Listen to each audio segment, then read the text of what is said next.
Memangnya apa sih yang kamu temukan dari review apa itu eh, produk kosmetik itu yang berbahaya yang menurut kamu tidak seperti yang diiklankan? Di mana bahayanya? Di mana tipuannya?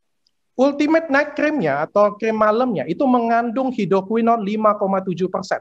Di mana di Indonesia, hidroquinone itu sangat terbatas sekali, hanya boleh diresepkan oleh dokter dan dikeluarkan oleh apotik.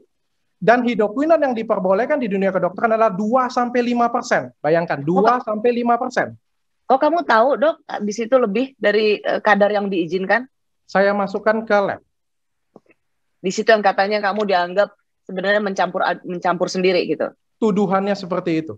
Oke. Dok, aku mau tanya ya, kamu kok ada waktu banget ngecek itu di lab gitu.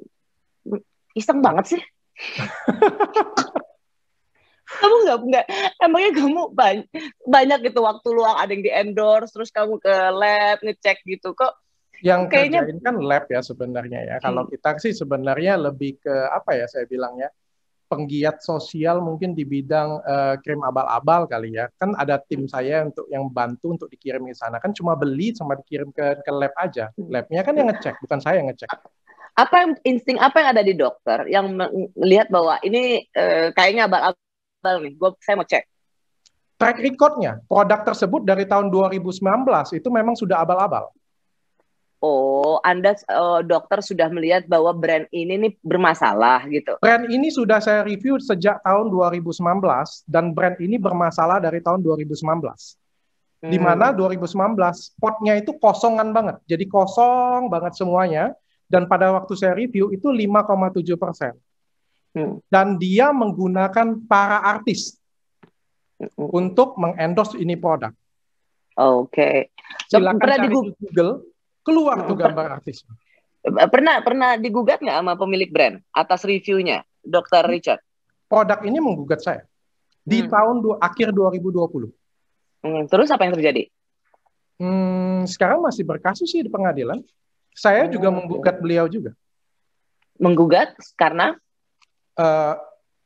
Melaporkan bahwa produk mereka itu berbahaya. Oke. Mestinya kan BPOM langsung turun tangan dong kalau itu berbahaya. Betul banget. Kan sering kali kita lihat BPOM juga melakukan sidak kan, atau misalnya apa tuh, dia mengecekkan ada bahan-bahan kosmetik yang berbahaya kan. Kalau ini luput dari BPOM harusnya nggak apa-apa dong. Wah, saya nggak tahu. Kalau itu saya nggak tahu. Tapi yang jelas temuan saya sudah saya laporkan ke polisi dan ke BPOM. Sebenarnya sejak tahun 2019, tahun Mei 2020 itu sebelum konten saya naik, sebenarnya sudah saya laporkan ke BPOM sebenarnya. Dan nggak ada respon. BPOM juga sudah menerima laporan saya. BPOM juga menuliskan bahwa memang tanpa izin edar dengan hasil lab seperti ini. Sampai di situ tugas BPOM selesai? Tugas saya selesai. Sudah melaporkan ke BPOM. Ya, tapi ketika BPOM mengatakan bahwa ini belum seizin BPOM, apakah menurut Dr. Richard itu sudah selesai? Nah, saya nggak tahu kan kalau BPOM kan dia punya kegiatan internal sendiri ya. Apakah harus pengecekan seperti apa? Kan dia tidak mereport kepada saya. Jadi saya nggak tahu endingnya. Harusnya menurut Dr. Richard seperti apa? Ya harusnya kalau misalnya menerima laporan seperti ini ya dikunjungin ya harusnya ya. Dilakukan pengecekan. Harusnya seperti itu. Jadi maksudnya Dr. Richard, BPOM harus turun tangan pada produk-produk kosmetik seperti ini. Karena ini berbahaya sesungguhnya bagi konsumen. Gini Mbak Rosi, semua punya tugas masing-masing. Saya punya tugas mengedukasi masyarakat. Mbak Rosi punya tugas menginterview saya. Polisi punya tugas nangkepin krimnya. BPOM punya tugas keluarin nomor BPOM-nya. Saya nggak bisa keluarin nomor BPOM-nya. Saya nggak bisa sita produknya. Saya nggak bisa tangkep orangnya. Tapi saya bisa memberikan edukasi kepada masyarakat bahwa produk ini punya bahan aktif ini. Dan bahan aktif ini punya bahayanya ini secara medis. Seperti itu. Oke. Saya mau tanya, tapi ini dari sisi keahlian seorang Dr. Richard. Ya.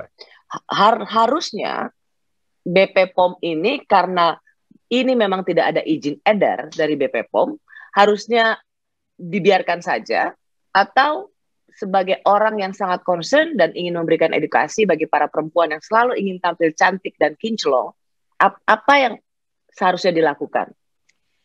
Jadi begini, kita fokus ke produk ini saja ya. Sebenarnya masih banyak banget produk yang di luar sana, itu yang benar-benar pure 100% abal-abal. Tapi karena arahnya ke satu produk ini, kita akan mengerucut ke produk ini. Ya. Produk ini tahun 2019 itu sebenarnya polosan dan mengandung hidroquinone 5,7%. And then, ingat, hidroquinone itu cuma boleh diresepin oleh dokter. Ya. Pada pertengahan tahun 2020, si produk ini bikin klinik. Apa tujuannya? Supaya bisa melegalkan si hidroquinone ini. Namun setelah akhir 2020, beliau si produk ini masih menjual bebas produk ini. Ingat, walaupun etiket biru, itu harus konsultasi dokter. Sedangkan produk ini disebarluaskan dengan reseller di mana-mana. Artinya apa? Cuma melegalkan ini produk dengan etiket biru. Isinya sama. Dan isinya tuh hidroquinone 5,7%. Sekali lagi di Indonesia yang boleh itu cuma 2-5%. Oke, Dok, ini ada pertanyaan nih dari yang baca, dari yang nonton live streaming kita, dari Red Brandy Cherries. Pihak di sana mempertanyakan dokter belinya di mana, di tempat yang resmi nggak? Mereka minta bukti beli di mana, Dok? Saya ngerti konteks pertanyaannya. Ketika dokter melihat ini sebagai sudah melanggar kandungannya, jangan-jangan dokter belinya juga di tempat yang abal-abal. Saya juga nggak bodoh, Mbak Rosi. Saya tahu dengan saya mereview ini saja, itu besar banget resiko saya untuk dituntut orang. Jadi saya juga nggak sebodoh itu membeli di tempat yang tidak sewajarnya. Sudah pasti saya membeli di tempat yang benar-benar resmi dan saya punya semua bukti pembeliannya. Saya juga nggak sebodoh itu mencampurkan produk ini dengan sesuatu yang lain. Karena saya tahu, review ini aja, itu resikonya sudah gede untuk saya. Apalagi ya dok ya, dokter kan juga punya mengeluarkan produk sendiri ya. Bagaimana dengan anggapan dokter ini sengaja menjelek-jelekan produk kosmetik pihak lain, karena dokter juga mengeluarkan produk kosmetik sendiri. Kalau begitu, kenapa saya harus mempromosikan? Bukan mempromosikan. Saya juga di YouTube channel saya, berkali-kali saya sebut 5 krim aman merek lain. Dan sudah ada belasan merek yang saya review, dan menurut saya memang aman. Kalau memang saya mau jatuhin orang lain, cukup produk saya aja. Dan kenapa saya harus mundur dari direksi perusahaan saya sendiri? Kalau memang saya pengen ninggiin diri saya saja. Saya mundur. Saya rela hanya mengedukasi saja, saya rela hanya mentoring saja. Dan saya juga rela menyebutkan 5 merek aman yang lain. Jadi dalam konten-kontennya Dr. Richard ini juga tidak lepas dari nyebut yang aman gitu, selain produknya Dr. Richard tentu ya. Betul sekali, betul sekali. Itu Dr. Richard anggap sebagai fair enough? Fair dong. Yang abal-abal saya sebut abal-abal, yang aman saya sebut aman. Kalau memang abal-abal terus dia berubah jadi aman, dengan senang hati saya akan mereview ulang.